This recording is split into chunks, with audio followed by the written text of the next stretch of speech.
오늘 우리가 읽은 본문을 중심으로 여호와께 돌아가자라는 제목으로 말씀의 은혜를 나누도록 하겠습니다. 제가 어릴 때 한 번은 집에서 크게 혼난 적이 있습니다. 예수님 믿고 난 지금은 차분하고 조용하고 말수도 별로 없지만 왜 웃으시는지 모르겠네요. 어릴 때는 정말 가만히 있질 못했습니다. 사고 한 번 치면 집에 있는 모든 의자가 부서질 정도로 크게 사고를 쳤습니다. 그런 아이였죠. 다들 한 번쯤은 이제 우리 어르신들 이제 자녀 키울 때를 한번 생각해 보시면 이런 경험이 있으실 것 같습니다. 어느 한 날 저희 아버지께서 집에서 나가라 이렇게 혼을 내셨습니다. 그런데 어떻게 나갑니까? 그냥 나갑니까? 아니죠. 다들 그런 경험 있으시죠? 난닝구 차림으로 내보내는 그런 불호령. 여기서 한 가지 질문이 하나 생깁니다. 저희 부모님이 저를 난닝구 차림으로 내쫓으신 게 제가 미워서 그럴까요? 제 잘못 때문에 넌 이제 내 아들 아니야. 절로 사라져. 나가. 집 나가. 이렇게 하셔서 그랬을까요? 그랬다면 저를 우리 부모님께서 다시는 자녀 삼아 주시지 않고 영영 집에서 떨어져 나가서 갈 바를 알지 못하는 그런 고아와 같은 신세가 되지 않았을까 싶습니다. 그렇게 난닝구 차림으로 쫓겨난 후에 시간이 어느 정도 지나면 부모님께서 문을 다시 열어주십니다. 그리고 네 뭐 잘못했는데? 라고 죄를 고백하라고 말을 합니다. 제가 부모님께 죄를 고백하고 용서를 구하면 다시 집안에 들어보내줄 은혜가 저에게 임하고요, 용서하시고 다시 저녁 먹으라고 밥도 차려주시는 그러한 놀라운 은혜가 있었습니다. 자, 어머니께서 저를 미워하셔서 이러한 징계를 내리신 게 아니라는 게 밥도 주시고 문도 다시 열어주시는 것에서 나타났습니다. 집이라는 보금자리에서 쫓겨나고 부모님 사랑과 잠시 단절된 것처럼 느껴지지만 그게 아니었습니다. 혹 그때 그런 일이 없었더라면 제가 이제 학교를 가고 초등학교를 가고 중학교를 가고 하면서 큰 사고를 치지 않았을까 하는 그러한 생각이 듭니다. 오히려 그 징계 이후에 제가 그때 저질렀던 큰 잘못을 저지르지 않도록, 내가 또 큰 실수를 보면서 부모님께 누가 되지 않도록 조심스러운 삶을 살아가게 되었던 겁니다. 저를 향한 부모님의 징계는 진짜 징계가 아니라 그 속에 숨겨진 사랑이 있었기 때문이겠죠. 다시 집안에 발 들여다 놓을 은혜가 있었고 내가 부모님을 사랑하니까 용서해 주세요 한 것이 아니었습니다. 부모님께서 먼저 제가 죄인이 되었을 때에 베푸신 사랑에 근거한다라는 말씀입니다. 히브리서 12장에 보면 징계가 없으면 사생자요 친아들이 아니라고 말합니다. 그런 부분에서 저는 참 사랑받는 아들이었던 것 같습니다. 어쨌든 징계는 그 징계 자체로 끝나지 않고 하나님의 은혜인 겁니다. 오늘 우리가 읽은 본문이 호세아서입니다. 호세아 선지자는 주기적으로 하나님을 떠나 배신하던 북이스라엘, 특별히 여로보암 2세 말년부터 사역을 해서 북이스라엘의 심판을 선포한 선지자입니다. 호세아의 이름의 뜻은 우리가 잘 아는 이름의 뜻입니다. 여호와는 구원이시다 하는 뜻이죠. 그래서 호세아 선지자가 하나님의 말씀을 대언하여 선포하면서 북이스라엘을 혼내시는 분도 하나님이시고 싸매어 주시고 치료하시고 회복시키시는 분도 하나님이시라는 것을 보여주는 곳이 있습니다. 그런데 여러분들, 이스라엘이 왜 망했습니까? 우리나라 역사를 한번 살펴보면 나라가 망한 것들의 대다수는 그 내부에 문제가 있었기 때문입니다.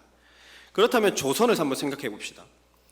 조선처럼 친일 세력이 득세했고 통치자들, 권력자들이 매관매직하고 뒷돈을 받아 먹는 것처럼 내부에 이러한 부정하고 정치꾼들의 타락 때문일까요?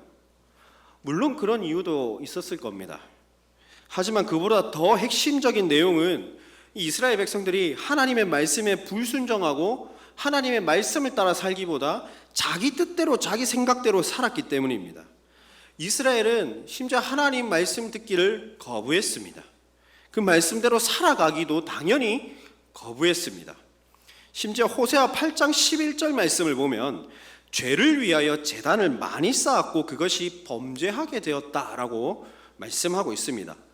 그 결과 이스라엘은 쫄딱 망했습니다. 호세아 5장 4절 5절 말씀을 우리가 한번 찾아서 같이 읽어보겠습니다. 호세아 5장 4절 5절 말씀입니다. 앞에 자막도 뜨니까 한번 같이 읽어볼까요? 시작. 그들의 행위가 그들로 자기 하나님에게 돌아가지 못하게 하나니 이는 음란한 마음이 그 속에 있어 여호와를 알지 못한 행까닭이라.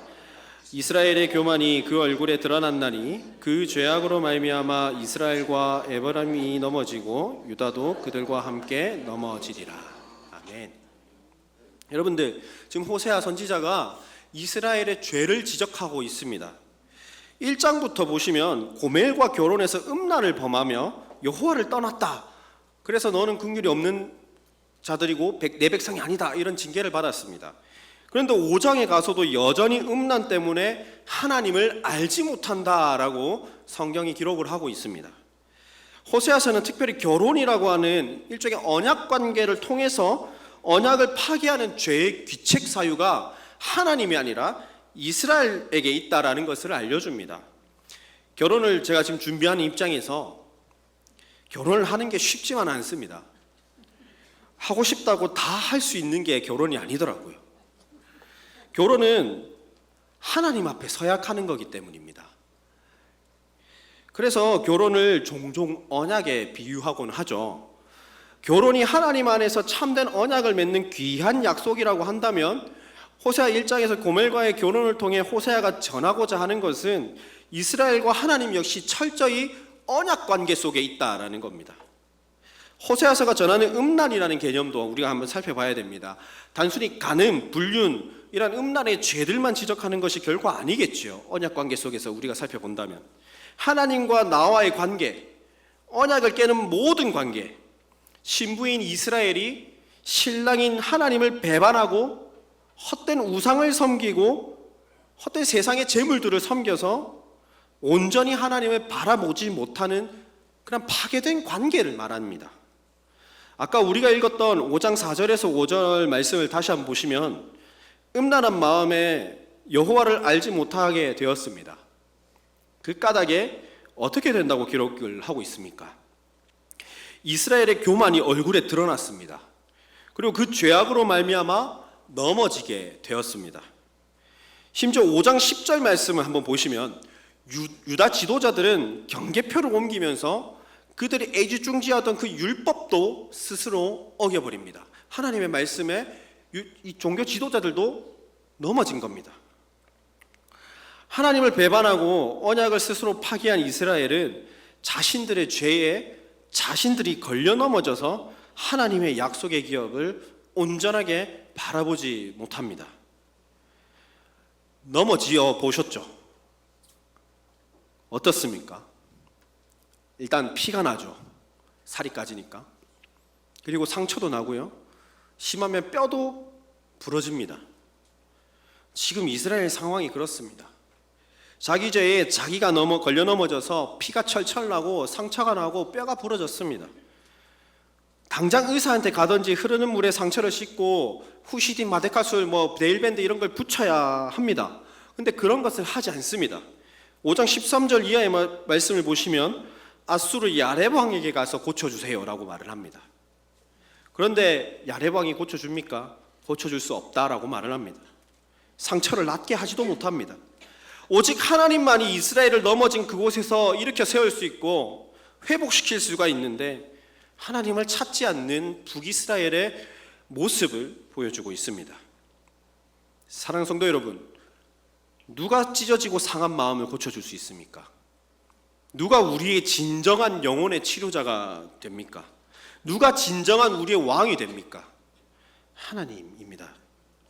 하나님은 우리가 먼저 죄인 되었을 때에 우리를 사랑하셔서 하나밖에 없는 독생자 예수 그리스도를 이 땅에 보내셔서 우리의 찢어지고 상한 마음들을 회복시키셨습니다. 우리가 범죄할 때라도 우리를 더 높은 존재인 것처럼 여겨주셨습니다. 하나님이 진노를 내비치시고 화를 내시는 이유도 여기에 있습니다. 하나님은 우리와 특별한 언약 관계 속에 있기 때문에 우리가 죄로 걸어갈 때에, 그래서 하나님을 떠날 때, 하나님 말고 다른 마음을 품을 때 우리를 살리시기 위해서 우리에게 징계하십니다. 채찍질하시고 우리가 지은 죄를 다소 아프게 찔리게 하십니다. 오늘 본문은 하나님께서 이스라엘에게 인애와 긍휼이 없다고, 내 백성이 아니라고 꾸짖으시는 하나님께서 회복을 이행하시는 하나님의 모습을 발견할 수가 있습니다. 하나님을 찾는 음성의 부재 속에서도 하나님께서는 여전히 우리를 돌보시고 우리에게 말씀하시고 우리를 향해 소리치십니다. 하나님께서는 오늘 본문에서 어떻게 회복을 말씀하고 있을까요? 먼저 우리의 회복을 위해서 여호와께 돌아가라고 말씀합니다. 우리 본문 6장 1절 말씀을 같이 한번 읽어보겠습니다. 본문 6장 1절 말씀 같이 읽습니다. 시작. 오라 우리가 여호와께로 돌아가자. 여호와께서 우리를 찢으셨으나 도로 낫게 하실 것이요 우리를 치셨으나 싸매어 주실 것임이라. 아멘. 본문에 등장하는 돌아가다라는 동사는 회개입니다. 회개할 것을 명령에 가까운 권유형 문장으로 사용을 하고 있습니다. 심지어 원어상으로 보면 미완료형입니다. 어느 한순간만 돌아오고 땡 이게 아니라 지속적으로 여호와 하나님께로 돌아갈 것을 호소하고 있습니다. 왜 호세아 선지자는 그들을 향해 그토록 여호와께 돌아갈 것을 호소하고 있을까요? 이스라엘은 자기의 죄에 자기가 걸려 넘어져서 하나님 앞에 심판을 받았습니다. 스스로 넘어져서 피를 철철 흘리고 옷이 찢겨져 있습니다. 큰 위기에 빠져 있는 거죠. 그들이 왜 위기에 빠져 있습니까?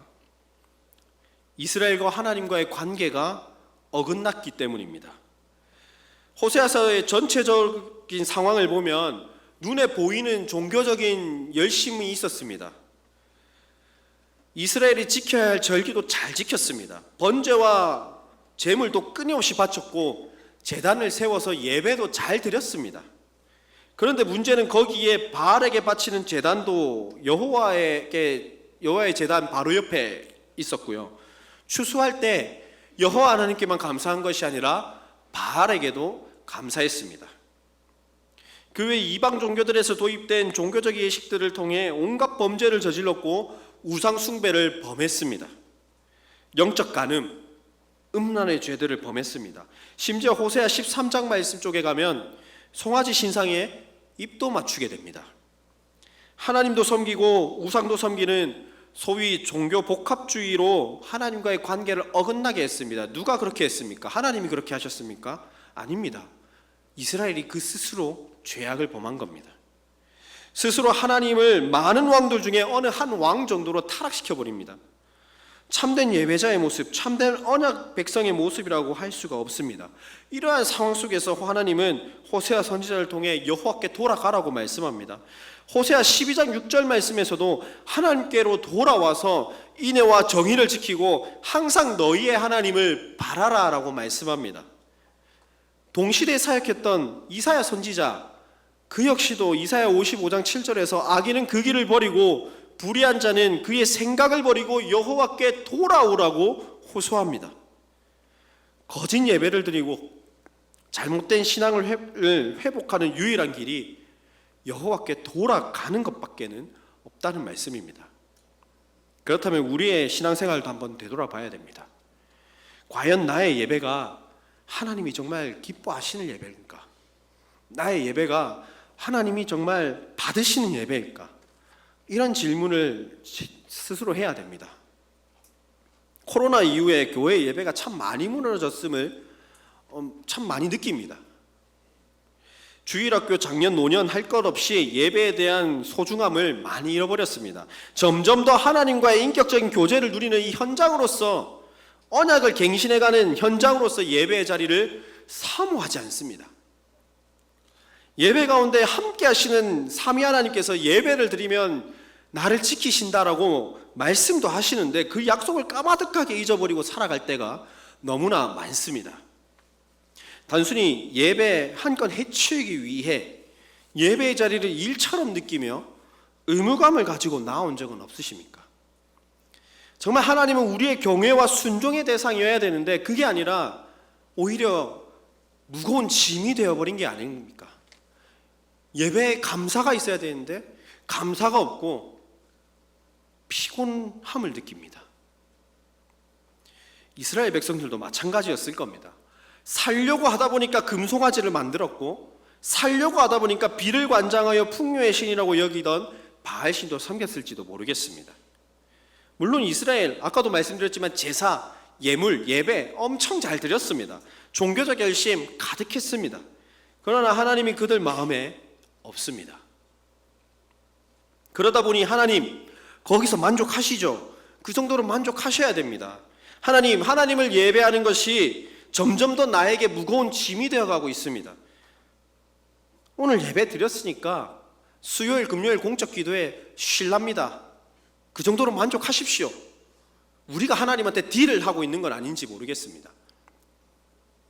하나님과의 교제는 점점 없어져 가고 예배를 통해 받는 이 말씀에 대한 감격도 은혜도 없습니다. 하나님께서 이런 우리에게 말씀하십니다. 여호와께 돌아가자. 우리가 살 길도 알려주셨어요. 여호와께 돌아가자. 우리가 해야 할 일도 지금 알려주셨습니다. 여호와께 돌아가자.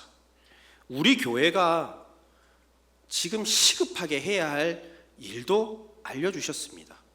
여호와께 돌아가자. 사랑하는 성도 여러분, 하나님께로 돌아가시기를 바랍니다. 하나님께 돌아가 우리가 우리 죄에 걸려 넘어져 상처 입은 우리의 거룩의 모습, 예배자의 모습을 회복하시기를 바랍니다. 우리의 예배 모습을 돌이키시기 바랍니다. 하나님 앞에 범죄하는 것이 아니라 하나님을 경외하고 하나님만을 찬양하고 예배하는 삶을 회복하시기를 바랍니다. 하나님은 등 돌리고 있는 저와 여러분들에게도 지금도 손 내미시고 돌아오시기를 기다리시는 분이십니다. 우리가 아무리 범죄했다 할지라도 죄로부터 떠나기를 시작하십시오. 우리가 아무리 죄를 지었다 할지라도 우리가 여호와께로 돌아간다면 하나님께서는 우리를 안아주시고 우리의 상처에 연고를 발라주실 겁니다. 그리고 우리의 범죄함을 용서하시고 우리 마음 가운데의 진정한 회개를 통해 치유하시고 회복시키실 하나님을 기대하시는 저와 여러분 되시기를 바랍니다.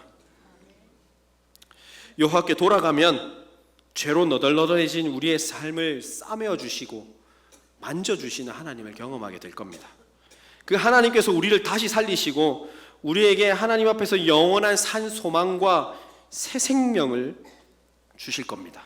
우리가 여호와께 돌아간다면 하나님이 우리와 맺은 언약 관계를 기억하시고 우리가 하나님을 알 수 있도록 우리에게 나타나 보이시고 우리의 삶을 붙들어 주실 겁니다. 우리가 여호와께 돌아왔다면 우리의 삶에서 어떤 회복의 역사가 일어난다고 말씀했습니다. 여기서 두 번째 회복의 원리를 소개합니다. 우리의 회복을 위해서 여호와를 아는 일에 힘쓰라는 것입니다. 우리 3절 말씀을 같이 읽어보겠습니다. 우리 보면 6장 3절 말씀 같이 읽습니다. 시작. 그러므로 우리가 여호와를 알자. 힘써 여호와를 알자. 그의 나타나심은 새벽빛같이 어김없나니 비와 같이 땅을 적시는 늦은 비와 같이 우리에게 임하시리라. 아멘. 호세아 선지자는 반복해서 호세아서에서 이스라엘이 범죄하는 이유를 밝힙니다. 하나님을 떠나 하나님을 알지 못했기 때문이다 말씀합니다. 호세아 4장 6절에서 이렇게 말씀합니다. 제가 봉독해 드리겠습니다. 내 백성이 지식이 없으므로 망하는도다. 내가 지식을 버렸으니 나도 너를 버려 내 제사장이 되지 못하게 할 것이요 내가 내 하나님의 율법을 잊었으니 나도 내 자녀들을 잊어버리리라. 아멘. 여호와에 대한 올바른 지식 없이 여호와 하나님을 올바르게 만날 수 없습니다. 그리고 죄를 멀리하기란 쉽지 않습니다. 이스라엘 백성들이 하나님을 멀리하다 보니 하나님을 올바르게 예배할 수 없었습니다. 그 결과 이스라엘의 예배에 대한 하나님의 평가는 냉철합니다. 6장 6절 말씀을 한번 보십시오. 나는 인애를 원하고 제사를 원하지 아니하며 번제보다 하나님을 아는 것을 원하노라. 하나님을 제대로 알지 못했기에 비를 주신 분이 하나님이 아니라 바알이라고 생각하고 거기에 제사드린 백성들입니다. 하나님을 바르게 알지 못하기에 하나님께 등 돌리고 바알 신이 참 신이라고 생각하고 예배한 백성들입니다. 그러나 오늘 보면 3절은 좀 다릅니다. 여호와 하나님을 바로 안다면 마치 먹이를 찢어놓고 굴로 들어간 사자처럼 떠나신 여호와께서 그들을 다시 찾으시고 우리를 다시 살리실 것을 약속합니다. 6장 3절 말씀 다시 한번 보십시오. 밤이 지나고 새벽이 될 때 해가 뜹니다. 어김없이 해가 뜨면 빛이 맙니다. 그런 것처럼 하나님이 반드시 다시 나타나실 것이라 약속합니다. 그리고 비와 같이, 땅을 적시는 늦은 비와 같이 우리에게 임하실 것이라 약속합니다. 가나안 지역에 내리는 가을비와 봄비를 상징합니다.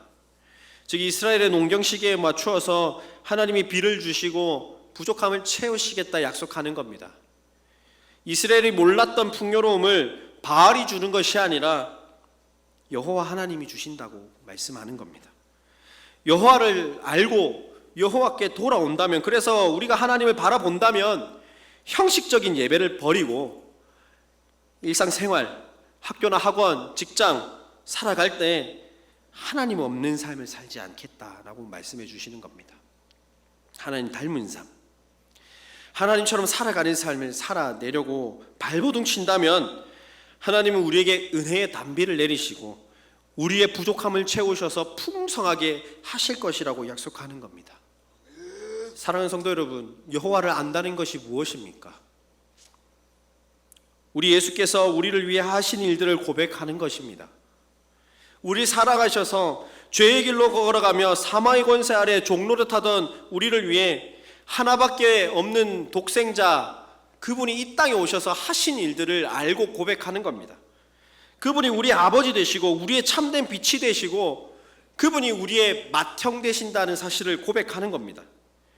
우리를 위해 십자가 지신 예수 그리스도에게로 돌아오는 겁니다. 그분의 구속사역에 동참하고 그 은혜를 알고 그 은혜로 살아가는 존재임을 우리가 고백하며 살아가는 겁니다. 다시 말하면 예수님이 이 땅에 오신 이유와 목적, 우리의 회복을 위해 하신 일이 무엇이냐, 그걸 알고 고백하는 일이겠죠. 여호와께 돌아간다는 것과 여호와를 안다는 것은 결코 이분법적으로 나누어질 수 있는 부분이 아닙니다. 결국 우리에게 신앙은 하나님이 없으면 만들어낼 수 없는 공의를 하나님과 함께 행하는 것입니다. 그 정의와 공의는 하나님을 알고 하나님을 닮고 하나님을 아버지라 부르는 부름에 합당한 자녀가 되는 권세를 누릴 때 가능한 것입니다. 하나님을 아는 것에서 떠나 바알을 섬기고 음행을 저지른 이스라엘에게 하나님은 심판을 선포하셨습니다. 하지만 그들을 심판 가운데에 내버려 놓지 않으셨습니다. 심판 이후 이스라엘 자손이 돌아와 마지막 날에 하나님을 경외할 것입니다. 그리고 그들에게 하나님은 장가들겠다 하십니다. 그들이 여호와를 알겠다 하십니다. 결국 우리가 돌아가야 할 대상, 그리고 알아야 할 대상, 율법 외에 드러난 한 의이면서 율법과 선지자들로부터 받은 증거인 예수 그리스도를 알고 그분 안에 거하고 내 안에 계신 예수 그리스도와 함께 걸어가는 것이 우리 신앙의 회복의 걸음이라는 것을 기억하시길 바랍니다. 세계관 충돌이 일어나는 오늘날 시대입니다. 기독교적 세계관으로 아이들을 키우면 뭔가 그 아이들이 세상에서 실패한 것처럼 보이는 안타까운 현실을 우리가 마주합니다. 요새 초등학생 세계도 마찬가지입니다. 겉모습이 중요하다 여겨지는 세대입니다. 제가 초등학교 다닐 때만 해도 개근상은 아주 큰 선물이었습니다. 그런데 요새 6년 초등학교 개근하면 어떤 말이 나오는지 아십니까? 개근 거지라고 합니다. 휴대폰으로도 아이들이 파를 나눕니다. 아이폰파와 갤럭시파. 집으로도 나눕니다. 임대 아파트와 전세 아파트, 매매 아파트. 친구를 그렇게 가릅니다. 보여지는 것이 너무 중요해서 친구도 보여지는 것으로 사귀입니다. 우리 어른이라고 다를까요? 사람에 대한 판단도 어른들 역시 보여지는 것으로 판단을 합니다. 성경이 텍스트를 넘어서 텍스트가 구현될 사회를 읽어내야 됩니다. 그런데 우리 그리스도인들이 받아들인 이 성경이 여전히 그냥 텍스트 안에서만 머물고 사회를 올바르게 읽어내지 못합니다. 말씀의 주인공이신 예수를 알지 못하니까 우리의 신앙은 이분법적인 신앙을 만들어냈습니다. 나도 잘 살지 못하면서 일단 내가 교회를 다니는 게 불신자들에게 무기가 되었습니다. 우리가 주님의 자리에, 심판의 재판관 자리에 앉아서 말씀이라는 권위로 내 뜻과 다른 사람을 배척합니다. 밀어내고 정죄합니다. 말씀으로 폭력을 행사합니다. 우리가 믿는다는 범주의 틀 안에 갇혀서 다른 사람들의 신앙에 대해 생각할 통로를 제공하지 않습니다. 우리가 사는 삶의 현장에서 들은 말씀과 세상과의 관계가 괴리가 생깁니다. 또 그 들은 말씀대로 살아야 된다라고 교회에서 많이 듣는데 그렇게 살지 못합니다. 교회와 사회의 삶이 다릅니다. 또 다른 이야기 한번 해볼까요? 아이들을 향한 우리 모두의 최대 소망은 일단 교회 안이니까 주 안에서 성공하는 게 최고라고 말은 하는데 실상 우리의 삶을 되돌아보면 신앙이 아니라 세상적 성공을 바라고 있습니다. 물론 둘 다면 좋겠지만 궁극적으로 우리 욕심은 일단 세상에서 성공하고 보는 겁니다. 뒤처지지 않는 겁니다. 좋은 대학 가고 번듯한 직장 잡고 좋은 배우자 만나서 성공하며 떵떵거리며 사는 게 행복한 삶이라고 생각을 합니다. 그러나 우리 어른들이 그 아이들에게 똑같이 행동합니다. 세상에 흔들려서 신앙에 대해 생각할 마음의 한켠의 공간을 아이들에게 제공하지 않습니다. 그렇다면 여러분들 진짜 성공이 무엇이라 생각합니까? 진짜 행복이 뭐라고 생각하십니까? 우리는 진짜 행복, 진짜 성공이 뭔지 이미 성경이라는 텍스트 안에서 다 배웠습니다. 하나님을 삶으로 느끼고 하나님을 아는 지식 가운데 거하며 하나님의 말씀을 삶으로 살아내는 게 최고의 행복이다, 그렇게 생각하시지요. 그래서 이 땅 가운데 천국 잔치를 맛보게 하는 겁니다. 그게 뭡니까? 예배 가운데 임재하시는 하나님을 경험하는 거죠. 즉 우리가 드리는 온전한 예배가 곧 하나님 안에서 성공하고 행복하는 유일한 통로가 된다라는 것입니다. 초대교회 교부 어거스틴이라고 하는 사람이 있습니다. 그 사람은 진정한 행복을 학력 수백억 자산 많은 땅 건물에 두지 않습니다. 우리가 생각하는 것과 정반대로 생각합니다. 어거스틴은 진정한 행복을 하나님을 소유하는 일밖에 없다라고 정의합니다. 즉 나의 내면에 계신 하나님을 만나고 그 하나님의 알을 통해 진정한 지혜를 발견할 때에 진정한 행복에 도달할 것이라고 말씀하는 거예요. 옆에 보시면 곧 여름 학교, 교회 학교 여름 사역이 시작이 됩니다. 부모님들께 부탁드립니다. 아이들 미래를 위해서 잠시 멈춰 주십시오. 하나님 앞에 은혜를 구하는 여름 성경학교, 여름 수련회 포기하지 말아 주시길 바랍니다. 아이들의 진짜 미래와 행복은 세상에 있는 것이 아니라 교회 안에 있습니다. 하나님을 알고 하나님을 만나는 것이 참된 행복이라는 것을 가정에서 가르쳐 주십시오. 이번 여름이 기회입니다. 하나님은 한 사람 한 사람이 돌아오기를 원하십니다. 하나님의 자녀라는 이름으로 살아갈 능력을 외면치 않으시기를 바랍니다. 호세아 6장에서 이야기하는 게 이런 겁니다. 단순히 지식적 차원에서 하나님이 누군지를 알기를 고백하는 것이 아니에요. 여전히 죄인된 우리를 하나님께서 부르셨고 말씀에 순종하도록 우리를 인도하셨기 때문에 말씀을 지킬 수 있는 능력과 하나님이 주시는 신적 성품을 부여받고 하나님의 일에 동참하라는 겁니다. 그것을 알고 돌아오라는 겁니다. 사랑하는 성도 여러분, 여호와께 돌아오십시오. 여호와를 힘써 아시기를 바랍니다. 우리가 어디로부터 돌아서야 됩니까? 저와 여러분이 짓고 있는 죄로부터 당연히 돌아서야겠죠. 여러분들이 하나님을 알지 못하는, 그래서 관심 없어하고 알려고 노력하지도 않는 그 마음의 상태로부터 돌아서야 됩니다. 여러분들이 전혀 예측할 수 없는 미래를 붙잡고 그것에 집착하고 점점 더 병들어가는 그 상태로부터 하나님을 예배하고 하나님을 배우는 것보다 더 중요하게 여기는 그 무엇인가로부터 돌아서고 하나님을 알기에 힘쓰시는 저와 여러분 되시기를 축복합니다. 이제 말씀을 맺습니다. 하나님께서 죄로 멀어진 우리의 모습을 애통해 하십니다. 예수님께서도 공생애를 시작하시며 회개하라, 천국이 가까이 왔다 우리에게 말씀합니다.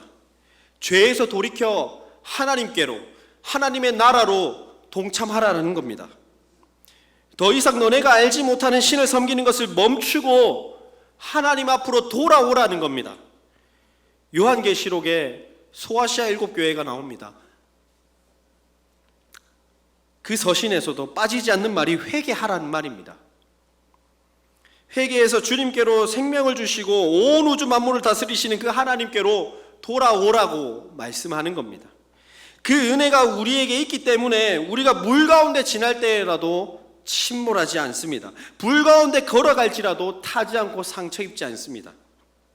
우리 죄를 대신 짊어지신 예수 그리스도, 그분께로 돌아오시기를 바랍니다. 그분의 사랑과 긍휼이 여전히 우리를 휘감고 있습니다. 여러분들을 부르시는 하나님께로 돌아오시기 바랍니다. 그리고 하나님을 아는 지식 가운데 거하여 그 지식과 삶의 방식을 분리시키는 행동을 하지 않으시기를 바랍니다. 여러분들의 삶과 모든 시선을 우리 여호와 하나님께로 돌이키고 우리 여호와 하나님을 알아가는 지식 가운데 날마다 거하시는 저와 여러분 되시기를 우리 주님의 이름으로 축복합니다.